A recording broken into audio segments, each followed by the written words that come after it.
Yeah, Hi. look, So it's nice to see you again. How have you been lately? I've been good.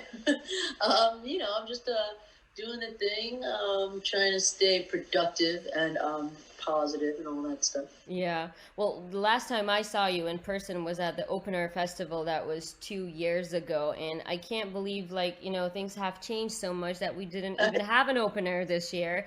And hopefully Yeah. you will come back to Opener with some of your new good stuff.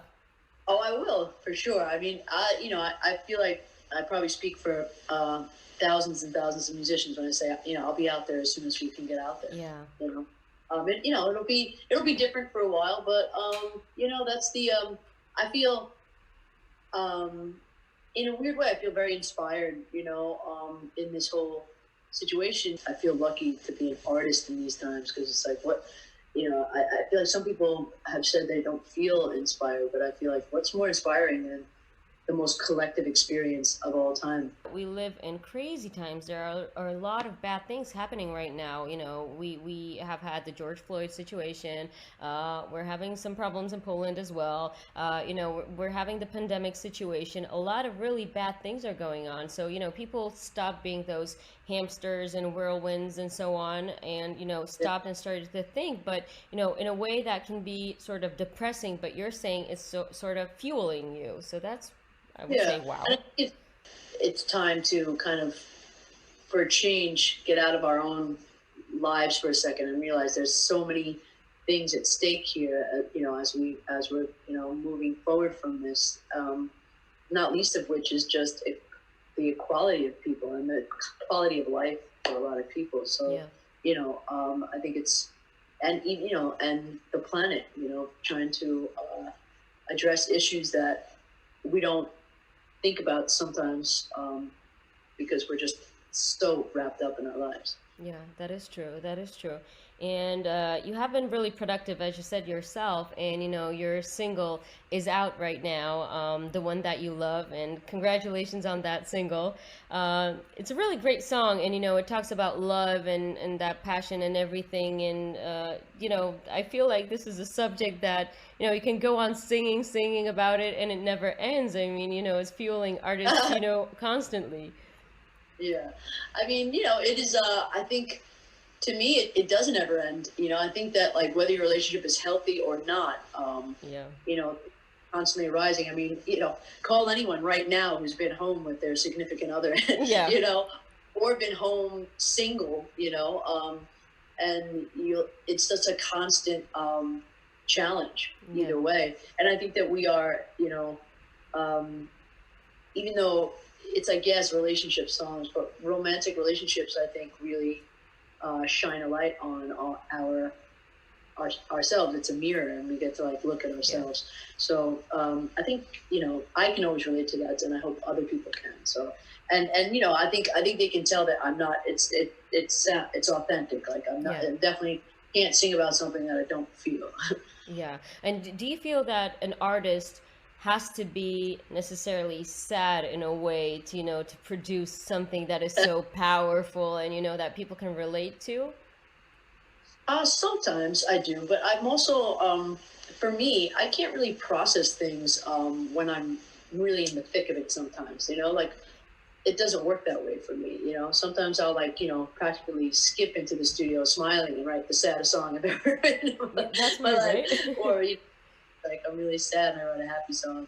I never know how it's gonna pop out. That's why I just like kind of keep collecting things and, I feel like I'm always like collecting thoughts and lyrics and chords and melodies that I kind of can use at a later Yeah. date. It's almost like how I mean, think about an actor that plays a role like a very sad part. I mean, they're in that part when they're playing it, and then Yeah.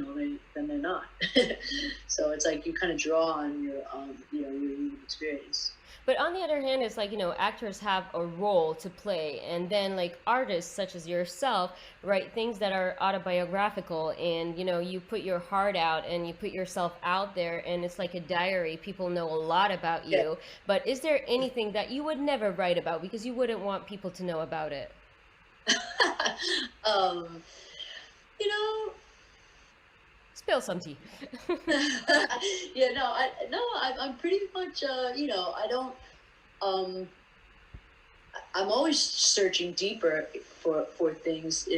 My biggest fear would be that I couldn't see something I needed to talk about deep enough in myself. I mean, that's why, like, you try to go to therapy, you try to, kind of examine yourself.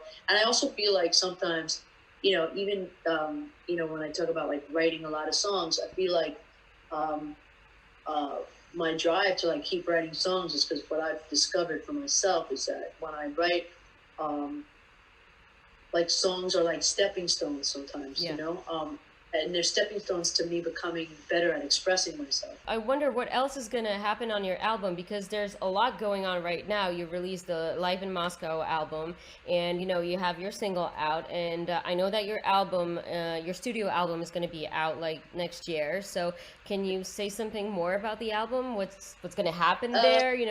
I feel like there's a lot of cool subjects on it. It's been really fun to make because I just feel like God bless you. Wow, that was my boyfriend. Sorry. Yeah, okay. Well, we're gonna just like include it in the interview. There are more people in the room. Yeah. I feel like this record is like another bunch of songs that are kind of like difficult to put into a genre. Yeah, That's what I'm trying to say. yeah. Well, you were always hard to label, I think. Yeah. Right. Well, that's the thing. I think it's like, thank you. I take that as a huge compliment. And It I is. try. It definitely is.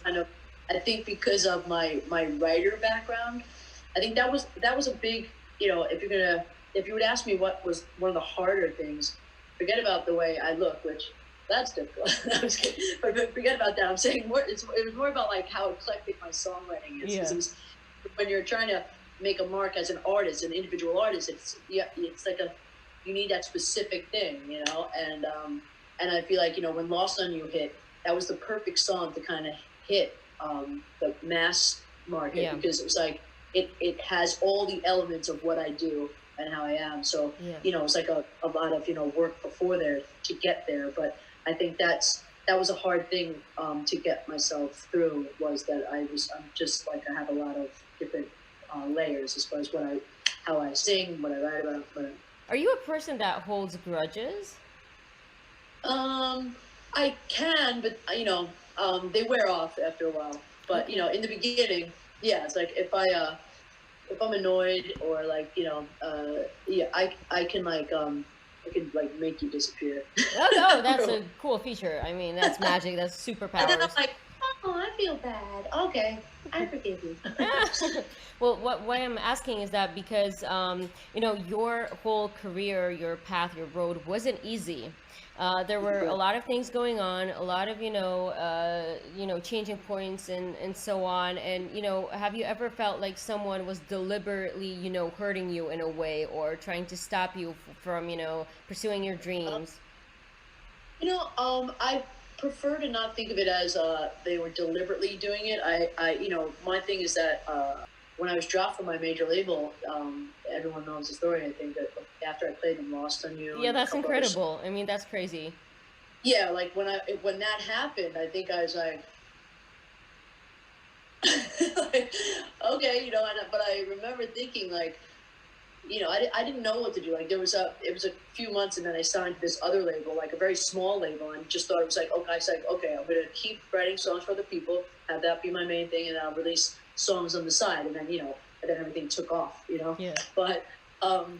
But I thought I still think about the people that I know and the people that I don't know, that like that might have been it for them, and then they just like and they never even knew that they had like this other life waiting for them, like maybe they could be dropped for like, or their career is stalled with a hit song that they wrote. Yeah. And it's just like, it's mind blowing. And so I don't hold grudges like that. I just wish, I feel compelled though to tell my story, as much as I can in a way so that it encourages other people to see that like, just because somebody that you don't even know what their credentials are as far as tells you, that's not good. But don't you think that sometimes, everything happens for a reason, and that maybe something wasn't meant to be at that specific, point? I do. Yeah. I do, and that's the thing. So I always, that's why I don't hold grudges and I don't look back like that, because I'm like, that, because, getting dropped from that major label at that time changed my life, because Yeah. then the song was able to get through, like, something dies, something grows. With you and your career, you've been assigned to indie labels, you've been a writer, you had a hit record, you did like everything. You were everywhere in every place, I believe, in this music industry. So what Yeah. were your worst moments when you thought to yourself that maybe this is it, that you're not going to do anything else, and somehow it changed later on? Uh, that happened several times. I mean, I had, even when I like had my first two major label deals as an artist, and then that ended, and then I became a writer for 2 years. And I don't know, I didn't look back, like I just kept going, and that's what I think is cool. That's what I mean about like talking about records, in artist careers that didn't have hits or whatever. It's just like they kept putting records out. That's the point. Yeah. That's a point in life. It's like, like you have things happen to you, bad things happen, good things happen, and you just keep going. And then when you look back in your life and you say like, I mean, one of the greatest things we're talking about is perspective. Like, having the perspective of like how easily certain things could not happen, and that's what's like, and, so you get to, it's like almost like some kind of level of being Buddhist, where you don't celebrate the bad or the good. I prefer to celebrate the good and try not to celebrate the bad, or not celebrate the bad, but I feel like there's this level of like, when you look back, it's like, all you can see is like that you kept going and you kept working and you kept trying to, do the right thing according to you. And what did your family say when you decided to, pursue a musical career and you wanted to enter that industry, having in mind that they weren't really supportive of that idea? They had a different idea of a good job? Well, my mom was passed away, but she would have been very supportive. My dad, I think, was like very suspect, at first, and my extended family was just like, okay, sure. And then, when things started, I think, one of the markers, I think, somewhat in like success here in this country is like being on like a late night talk show, like, Yeah. Yeah. around David Letterman and Jimmy Fallon, stuff like that. So when I was on those, then it was like, I think that people were like, okay, all right, yes, she's a singer, yeah. So I don't know, I think I'm always like that too. I think, people just see, they want proof. So, and it's a very difficult thing to prove yourself in entertainment. I mean, because there's no way to lie about it. It's either happening or I mean, there's like, there's levels.